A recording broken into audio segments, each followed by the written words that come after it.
Okay.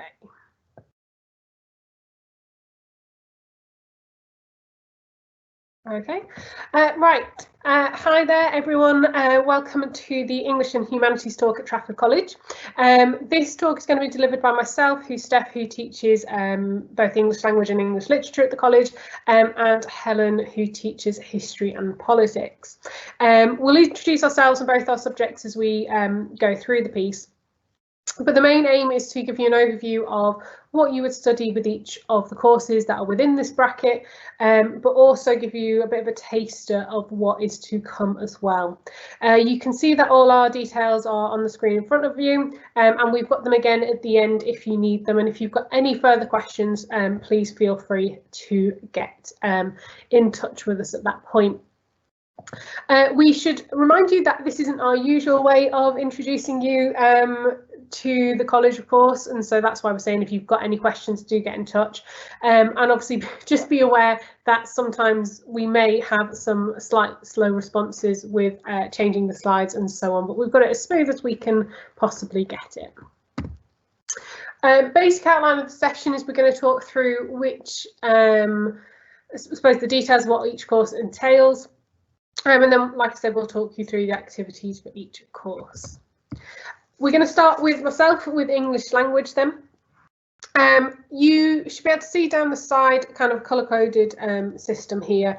These are the individual papers that you'll be assessed on. So by the end of the 2 years, you will have 3 exam papers. Paper 1 has 2 components to it, language identity and language change. It's 2 hours and 15 minutes and is worth 35% of your overall mark. Paper 2, child language, will study spoken language and written language, 20%. Paper 3 is quite an interesting one where we focus primarily on gender and you do your own research on a theme that appears each year and is an hour and 45, 25%. And then you've got a unit of coursework, which is worth 20%. Just to talk you through the year slightly, the first year we focus primarily in the very opening term on grammar. And this is really important that I flag it up to you. I think there's a lot of impression that with GCSE English language and then coming over to A level that they will be very similar. You've done a lot of creative writing, for example. Well, that's not in the language course. There's a small amount of it in the second year when you do your coursework, in which you have to do a piece of original writing, but that's it. What it's more associated with is linguistics. So you're thinking about word choices and how it's building into a bigger picture. So when you start in the first half term, you'll be quite surprised at how much terminology there is. So you may have learned about nouns, for example, verbs. You may know simple sentences, but now you've got to go even further. So I need to know the difference between an abstract and a concrete noun, the difference between a dynamic verb and a primary auxiliary verb. I've then got to get you to think about how main and subordinate clauses work and how they create sentence structure. And we've really got to pull all of that apart, and there will be a lot of terminology that you have to interact with and you have to learn. And I think it's really important that you know that before you start. Because there is a completely different shift and it can be overwhelming if you don't know what's coming. When we've done that though, that grammar that we do in the first year will guide you all the way through the 2 years. So no matter what topic that we're looking at, you have to have it as part of your natural vocabulary. So you're constantly saying like the superlative or the adverb of whatever. And we're going to have a look at that to think about identity, and identity is very much thinking about how you present yourself and how you fit into a wider part of society. So how would I present myself as being upper class? How would I present myself as being educated? How would I present myself as being quite kind? All of these different things, how do I use language to convey those things? And then after Christmas, we start looking at child language, as I sort of said before, with paper 2, and this splits into 2. So the first thing we look at is spoken child language, how you learn to speak and develop that vocabulary, and then we go into looking at how children learn to write, which is slightly later on in their development, and the motor skills and everything that comes with that. And that's your whole paper 2 done in the first year. Year 2, there is the next module on change, and this looks at how language has changed from We go back up to about 1066, but fundamentally in the exam you'll get it from 1500 until present day. So we're looking at early modern English, so Shakespeare's English, for example, and how that's changed all the way up until the present day, and how standardization has worked to try and refine and get a standard set of spellings, for example. We then go into look at gender, which is a specific focus every year. So I've had child advertising, we had the language of gender in superhero comics, scripted male conversation, and you get a specific focus every year, so we can only do it in the second year. You'll learn gender theory and application and think about it in terms of context and whether it is gender or whether it's power or whether it's class, for example. A lot of evaluation there. And then the final thing just to note is that your coursework, you'll have 2 pieces of original writing, which is where I'm saying your creative writing comes in. It's about half a term in length. That'll get us done with it. You can write an article on anything you want to fundamentally, and then you do a commentary in support of that. So that's kind of what the English language course looks like. It doesn't look like very much when you list it like that, but there's a lot, like I said, of terminology, there's an awful lot of terminology, but it's really interesting, especially when you take that shift from the first to the second year, and you can really identify those details and really apply it in a different way. And it really makes you think and make you conscious of your own language as well. The other side of it, we've got English literature. Probably worth pointing out that in language there is no fiction. In literature it's pure fiction, and I teach on both of these, so if you've got any questions about either of the course, please let me know. Again, similar kind of length in terms of papers, but they're split into particular genres, which I think is really effective, and how it works in terms of how you're thinking when you go into the exam. So paper 1 is drama. You can see it's 2 hours 15 minutes. Prose for paper 2 at 1 hour and 15, and then paper 3 for poetry, which is 2 hours 15 and 25%. And then again, as you'll see with all the courses that are here today, English and Humanities, we've all got a set of coursework, and again 20%. Year 1 then, you are going to have to read the following text. So you've got A Streetcar Named Desire, which is what you're going to start off with. From that we go into Frankenstein and The Handmaid's Tale. The study of the Frankenstein and Handmaid's Tale are going to be your only prose exam text. You'll have some prose for your coursework, but that's it for the prose texts. And it is a comparative piece between the two. And then you've got decade poetry. Hopefully what they say in the tin, so you've got a drama, a poetry and a prose in the first year. You're really exploring them. There's going to be reading that you have to do at home. So with Frankenstein and the Handmaid's Tale, it is an expectation that between lessons you are reading several chapters, and you'll know which ones they are in advance, but you are going to have to be in charge of learning the plot and exploring what is happening and when. And in the lessons you are going to have to think far more about how that's working and what the language choices are and how that characterization is being built and the themes that go alongside with it. So it's really important that if you are thinking about doing literature, that you actually genuinely just love reading, because you're going to find that it is going to be quite intense on that part. As we go into the second year though, it looks like we're going to be doing Othello as your Shakespeare. Shakespeare is going to be compulsory in this case. It's the same with any literature course, you have to take Shakespeare. We're going to be doing romantic poetry as your specific genre. And then you've also got your coursework assessment, which we'll be doing Wuthering Heights and comparing that to the Picture of Dorian Gray. So that's where your other 2 prose texts are. The coursework is 2,500 to 3,000 words. And it is a comparative piece, and it's where you start looking at critical theory and everything else alongside it. So a little bit more straightforward in that part, but obviously you can see what your texts are there. Okay, I'm going to hand you over to Helen from this point. Hello everyone, my name is Helen Kennelly and I teach on the A-level history and politics courses. I'm going to start off with the history today though. Our course is AQA, A-level history, and it's studied over the 2 years, with the final exam being at the end of year 2.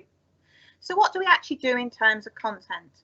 Well, our first component is the breadth study on Tsarist and Communist Russia from 1855 to 1964. Within this topic, we examine what Russia was like in 1855 at the start of our topic under the rule of Alexander II. We look at how effective a ruler he was. Then we move on to study his son, Alexander III. And then we move forward to look at Tsar Nicholas II, with year one finishing up with the October Revolution. We then move on to look at communist Russia. And once again, we follow three leaders. This time we look at Russia under Lenin. Then we move on to look at Russia under Stalin, finishing up with Russia under Nikita Khrushchev. It's called a breadth study because it's a study of over 100 years. Within this course, we will write essays, standard essays, which you will have been used to if you've done GCSE history, but obviously slightly more developed and slightly longer. Another part of this course is that we'll be looking at historical interpretations. So we'll be using extracts from historians to compare their views about specific issues. So how is this element of the course assessed? Well, it's assessed by an exam of 2 hours 30 minutes, and it's worth the 40% of the qualification. Our other topic is the depth study. And for our depth study, we will be looking at Wars and Welfare, Britain in Transition, 1906 to 1957. We'll be looking at social, economic and political change in these years. So some of the things we'll look at are the women's suffrage movement, so the women's campaign for the vote. We'll look at the troubles over Ireland. We'll also be looking at the First and the Second World Wars, and also the difficulties of Britain's recovery from the wars. So we'll be looking at the economic impact of those wars. Once again, we'll be doing lots and lots of essay work. So for history, you have to expect that you will be doing quite a bit of essay practice. This particular part of the course, however, uses contemporary sources. You're probably more familiar with them being called primary sources, where we study the views of people at the time about specific events. So as historians, we can gain a greater understanding, hence it being called a depth study, of a particular aspect of that period in Britain. Once again, there's a written exam this time, exactly the same, 2 hours 30 minutes, and it's worth 40% of the qualification. So at this point, it's worth saying for history there are 2 exams. There is a third and final component. Akin to English, you'll be doing a NEA, which stands for a non-exam assessment. This is effectively what we would call more simply coursework. The topic we'll be looking at is Tudor rebellions between 1485 and 1603. You'll be expected to produce a written report of between 3,500 and 4,500 words. This sounds quite a lot, but you have to bear in mind the fact, obviously, I'll be teaching you this topic, then you'll be doing research, and then you'll be doing planning. So this essay will be written over a period of time. And the coursework element is worth 20% of the qualification. So moving on now to politics. Component 1, UK politics. Well, what does that mean? Well, in UK politics, we look at all sorts of various topics. Our first topic we'll be doing is called democracy and participation. So we'll be looking at how well democracy operates in the UK, issues such as why do people not participate in politics. There'll also be a wee bit of history there as well, because we'll be looking at the evolution of the vote in this country. We'll also look at the major political parties, who they are, what their beliefs are, and the different electoral systems that are used in the UK. So we'll be looking at systems such as first past the post and single transferable vote systems. We'll also be looking at the role of the media and voting behaviour, and we'll be doing some case studies of 3 general elections in detail. So you'll get a really in-depth understanding of how general elections work in the UK. This course will be assessed by a 2-hour written exam. You'll then move on to component 2, which is UK government. Once again, there are 4 core elements to this. This time you'll be looking at the nature and the form of the UK Constitution. You'll be looking at how the Constitution in the UK has reformed, So there'll be quite a lot of overlap here with subjects like law. We'll be looking at Parliament, the origins of Parliament. What do the House of Commons and the House of Lords do? The legislative process. Then we'll look at the Prime Minister and the Executive. What does the Prime Minister do? What does the Executive do? What do we mean by individual and collective ministerial responsibility? And how powerful is the British Cabinet? We'll then finish up by looking at relations between branches. So we'll have a look at Britain's relationship with the EU, which, unless you've been living under a rock for the past few years, you'll know is a major political issue with Brexit and everything. We'll also look at this issue of sovereignty and where power really lies in the UK. It is worth me just mentioning at this point, as part of Component 1 and Component 2, we'll also look at ideologies. As part of Component 1, we'll be looking at 3 core ideologies: liberalism, conservatism and socialism. And as part of Component 2, we'll be looking at the ideology of nationalism. Component 3. So Component 3 is called comparative politics because part of the exam there'll be a section of questions where you'll compare UK and US politics. So as part of this study, what you'll find is a lot of what you've covered in UK government will be covered again, but this time from a US perspective. So for example, in UK politics, you'll have looked at the powers of the Prime Minister. In American politics, you'll be looking at the powers of the President. In the case of UK government, we'll be looking at Parliament. In the case of US politics, we'll be looking at the role of Congress. And obviously with a president like Donald Trump, this is going to probably be quite a very interesting topic for a while to come. All of these 3 components are assessed by written exams, worth a third of the qualification each, and all the exams are 2 hours. So it's just worth noting that for politics, there is no coursework element, which for some of you will be a plus, for others of you might be a minus, but it's just worth noting at that point. And finally, we come to geography, last but not least. In terms of the geography course, it's an AQA exam course. You have to study 6 units, 3 units of physical geography, which I'll talk through shortly, and 3 units for human geography. Some of the units are compulsory and every centre studies them, and some of them are optional. So if I just start with physical geography. So for physical geography, every centre, including us, does the following topics: water and carbon cycles.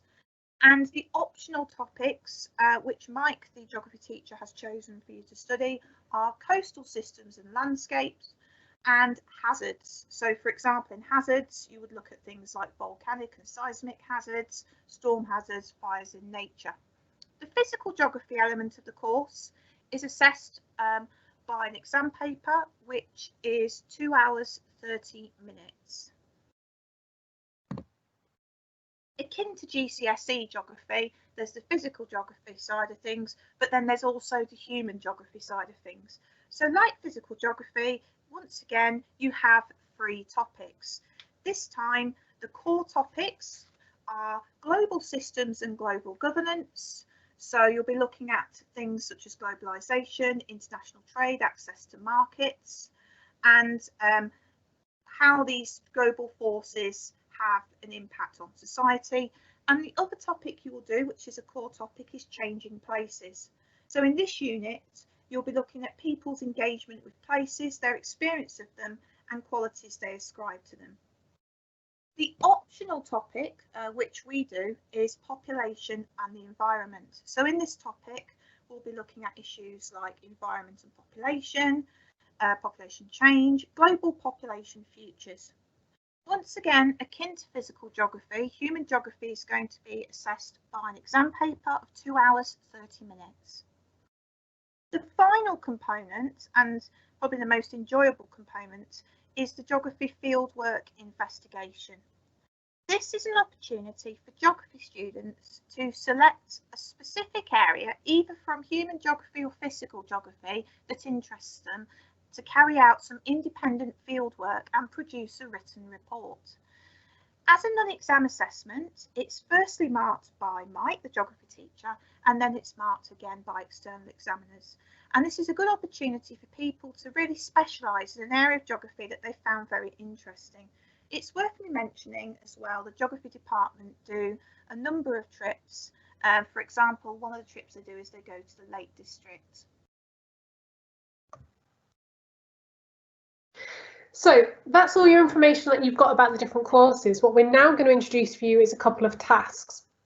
The way that we think these are going to work the best, because of the nature of situations, that we're going to have a talk through them, and then this is your opportunity to pause the actual video and then complete the task, and then we'll compare it to what we've put through as the feedback. It's going to follow exactly the same order, so it's going to go language to literature, history, politics, and then geography. So if you know that there's a specific subject that you are interested in, you can maybe skip ahead. If you're not sure and you want to do all of them, you are obviously welcome to do that. And just give it a go, really. It shouldn't take you more than a few minutes each, but pause as you get there. So for me, what I want you to have a look at with English language is to read this extract, which has come from a genuine article that you will have a look at as you head towards your second year of the course, and it will make you a little bit frustrated, to be fair. It's quite an interesting one to have a look at. It's about how she believes herself to be so beautiful that men are constantly buying her drinks or tickets or presents, and how that works.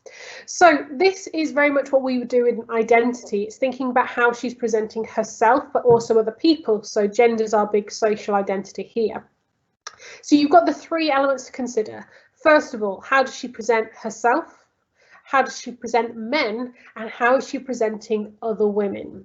So you just need to have a read through the extract, which is something you've got to get very familiar with doing. Everything can't be sort of read out. It's again about reading as quickly as you can and absorbing that information.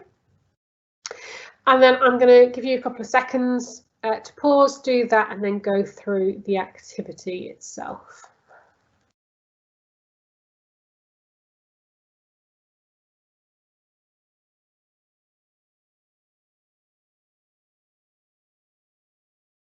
Okay, hopefully then you've got your ideas in front of you and you'll just think about these feedback notes. So think about how she presents, first of all, herself. So we've got her being presented as quite confident. She's very secure in obviously how she feels, and she knows that she is attractive. I get the sense that she's quite popular. There are obviously lots of people, mostly men depicted in the piece, that are quite clearly interested and are fans of her. Women not so much. We get a sense that she's upper class based on things like the champagne, the train tickets, the things that she's interacting with, but although she could be middle, but it's the impression that we're getting here with identity. That she's quite fortunate. She talks about being quite lucky in terms of her looks, in terms of the men that's interacting with her as well. But also, despite being quite popular, she's also disliked. And that dislike is coming from a certain sector, very much to do with the women disliking her, but the men obviously being quite big fans in that sense. Then we've got how are men. So this is touching more into the wider social aspect, whereas herself is more how is she presenting her personal identity. The men are described as well dressed and charming. The things that they're buying suggest for sure that they've got some wealth behind them as well. So therefore it suggests that men should be wealthy, and the implications that come with that. They're described as things like gentlemen. Again, reiterates politeness, wealth, acting a certain way. They're obviously quite thoughtful, but they're also quite spontaneous in that they're seeing her and seizing that moment there. And then how she describes other people, other women: jealous, they're petty, they're hateful, they are less attractive perhaps because she is setting herself up as being the most beautiful, and therefore they are jealous because they don't have her looks. So it's quite interesting when you start seeing how these things work and how they come together. If you were in a lesson, we would also start thinking about the adjectives and the nouns and identifying the core language, but these are the impressions that we want to give here. So moving from there into English literature. What I'm going to do for you is play you a quick clip of A Streetcar Named Desire, which is from the first text you'll study in English. It shows Blanche, who's one of the main characters, arriving at the very beginning of the play. As you watch the video, consider how her physical appearance is depicted and how her language is presented as well.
Okay, so here's your opportunity to pause and come back to that.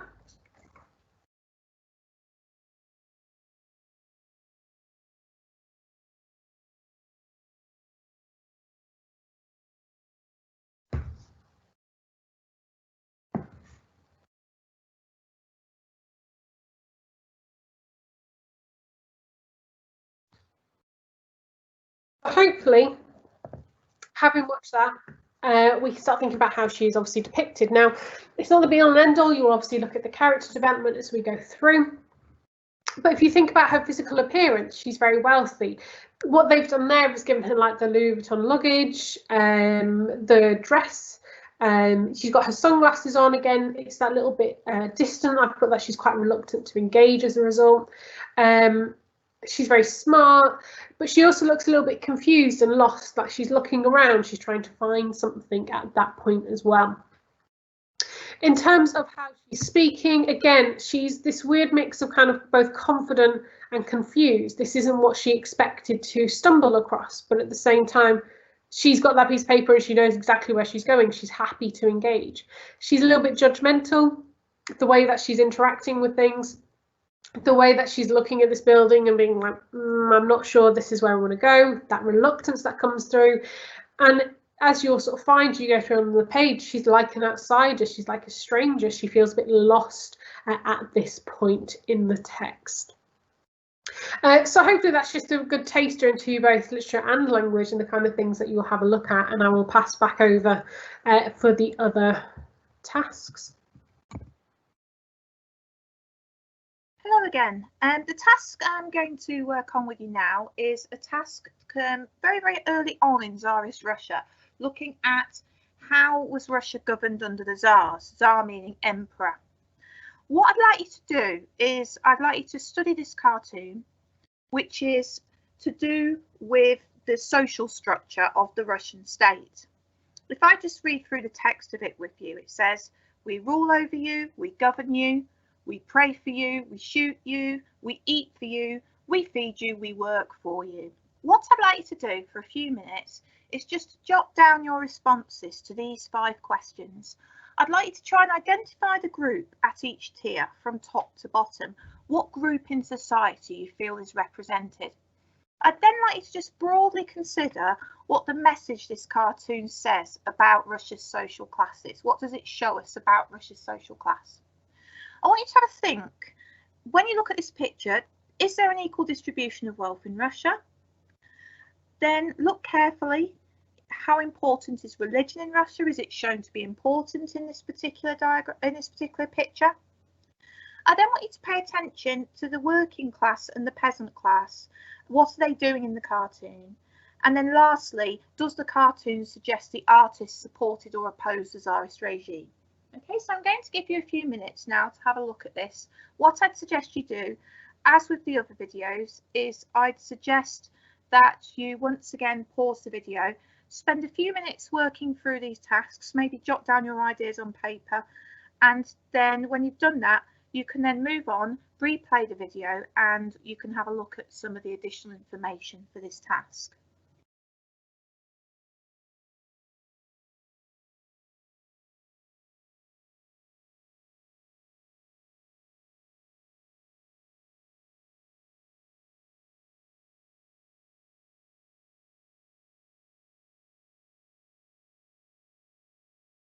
Okay, so hopefully you found that interesting, studying that particular image. The first task was to try and identify the groups shown at each tier.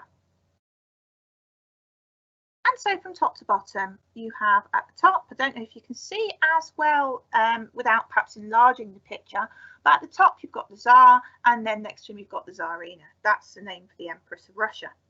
Beneath them, you have the social elites, and they're shown in this particular representation as the Council of Ministers. You can see they're wearing sashes, which is to denote their office of state. These would be made up of the absolute elites of society, usually taken from the nobility. Beneath them, you can see a representation of the church. There you can see the priests. Beneath them, you can see the military. Then beneath that, you can see sort of wealthy upper classes, people like industrialists, businessmen. And then at the bottom, you can see the workers and peasants who are holding up the system, but more about that later. So what does this cartoon say about Russia's social classes? It's a very hierarchical structure, it's triangular. And if you look, the higher up you go, you can see the ruling elites have all the power. Clearly you have the elite aristocracy, who are the Council of Ministers, and then above them you've got the Tsar. Is there an equal distribution of wealth in Russia? Well, if you think about this, and particularly you focus on the bottom of the diagram, it does seem to suggest some groups are wealthier than others. I mean, if you look at the wealthy classes, there they are partying, drinking champagne. And then you've got the poor old workers and peasants, the proletariat, holding everybody else up. How important is religion in Russia? Well, if you look closely, the priests are very high in the hierarchy. So this suggests that in the autocratic czarist system, that religion was very, very important. And then we look at the bottom and we can see the workers and the peasants, collectively known as the proletariat. What are they doing in this cartoon? Well, they're holding everybody else up, aren't they? They're being exploited. Which then leads to the last question I asked you. Does the cartoon suggest the artist, the person that produced the cartoon, supported or opposed the Tsarist regime? And no doubt you're able to see that it was a criticism. It was a social critique about the fact that the ordinary people were suffering and holding everybody else up. The cartoon itself was produced by an opposition group called the Social Democratic Party that emerged around 1900 during the rule of Tsar Nicholas II. So that's just some feedback on that history task, and hopefully it just gives you an insight into the type of analysis and discussion we would have in lessons. Moving on now to politics. I've chosen for politics to choose a broad issue of debate. This particular question is one that features in the section which we would be starting with in year 1 of politics, called Democracy and Participation. So in this unit of work, Democracy and Participation, we look at issues surrounding ways the UK is seen as democratic, ways the UK could be criticised, and then looking at future reforms that might enhance democracy. Now, there's been a lot of talk in recent years about whether the voting age for UK general elections, so for big national elections, should be dropped. It's currently 18, but there is talk about dropping it to 16, which will give 16 and 17-year-olds the vote. What I'd like to do is I'd like to spend a few minutes having a look at this debate question. Should the age of voting in UK general elections be reduced to 16? I'd like you to come up with some arguments for yes, it should be reduced, and no, it shouldn't be reduced. aim to come up with 3 points for each side of the debate. So what I'd suggest you do now is I suggest you pause the video and then have a go at this politics task.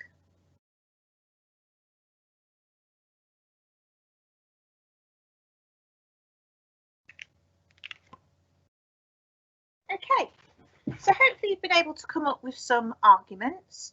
If we just start with the yes side. So reasons perhaps voting should be dropped to 16. At 16, you can engage in sexual relations, you can join the army, you can marry. So this makes this argument that people who are 16 and 17 aren't fit to vote as an irrational, it makes it into an irrational argument, doesn't it?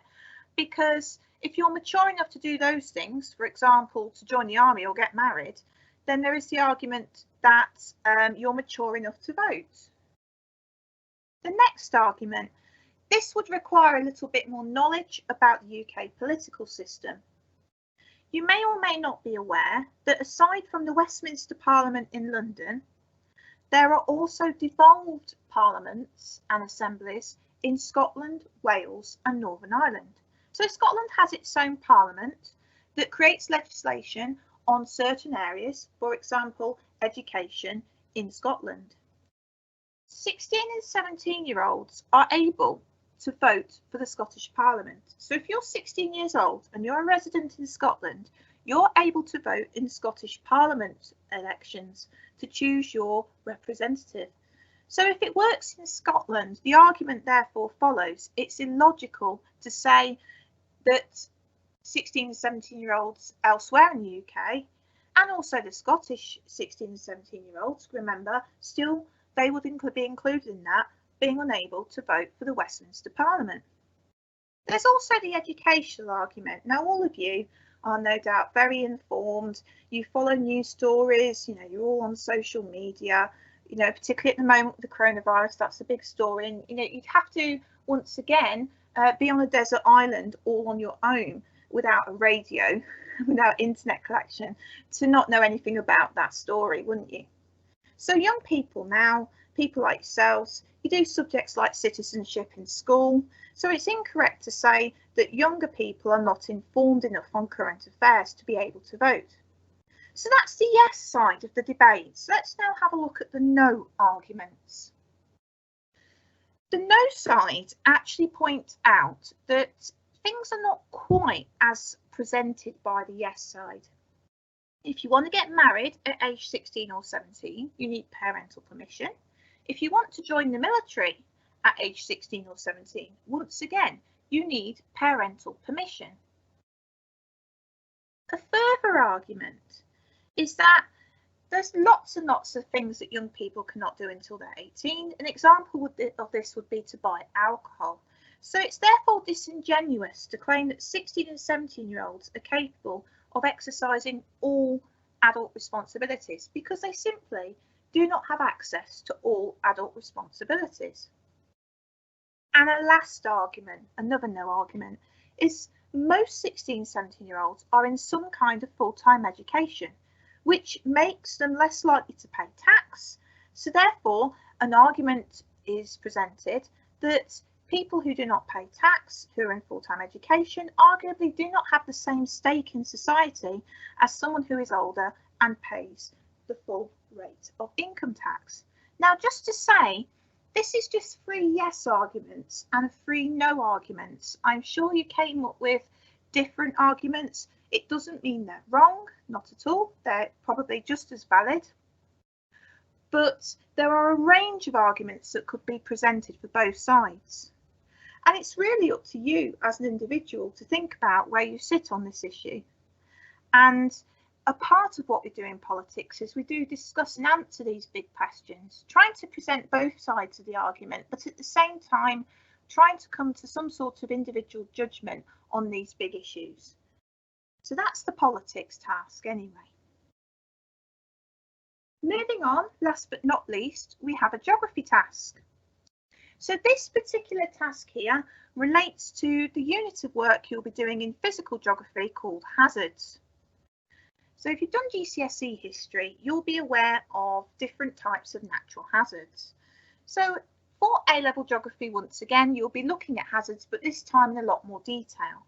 So we have geophysical hazards, natural hazards, where the causal factor is a geological or a geomorphological process.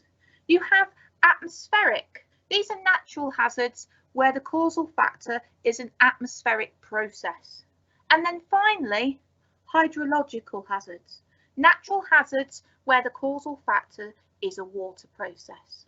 What I'd like to have a go at is I've produced a list of hazards, and I would like you to have a go at categorising each of these as either geophysical, atmospheric or hydrological. So once again, you'll need to pause the recording and give this a go.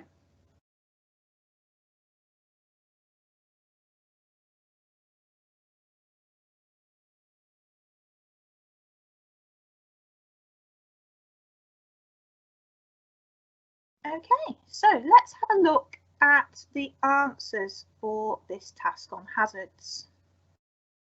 So avalanches are hydrological, earthquakes are geophysical, tornadoes are atmospheric, droughts are atmospheric, volcanoes are geophysical, tropical storms are atmospheric, landslides are geophysical, and flash floods are hydrological. It's just worth mentioning at this point, a lot of what you'll do in geography is case studies. So you'll be looking at case studies of hazards, and you'll be examining these in a lot more detail. Okay, so that's the final task. So I'm going to hand over to Steph now just to round things up and just to talk about what you need to do if you have any further questions.